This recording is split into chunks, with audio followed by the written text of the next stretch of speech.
Herkese merhaba arkadaşlar, kanalımıza hoş geldiniz. Mert Ramazan Demir ve Afra Saraçoğlu bu hafta magazin dünyasında zirvede yerleşti. Ünlü oyuncular Mert Ramazan Demir ve Afra Saraçoğlu bu hafta sosyal medyada magazin dünyasının en çok konuşulan isimleri oldu. Peki ikilinin bu kadar popüler kılan ne? İşte detaylar. Bu hafta ünlü oyuncu Mert Ramazan Demir, Afra Saraçoğlu sosyal medyada en çok konuşulan, tartışılan isimler arasında zirvede yerleşti. Hem kariyerlerinde hem de özel yaşamlarında dikkat çeken gelişmeler yaşayan Demir ve Saraçoğlu takipçiler ve magazin dünyasında merak içinde bırakmaya devam ediyor. Mert Ramazan Demir son dönemdeki projeleriyle adından sıkça söz ettiriyor.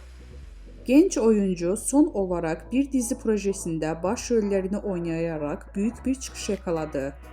Hakkında çıkan dedikodular ve özel hayatına dair sorular ise Demir'in sosyal medyada yoğun bir şekilde konuşulmasına neden oldu.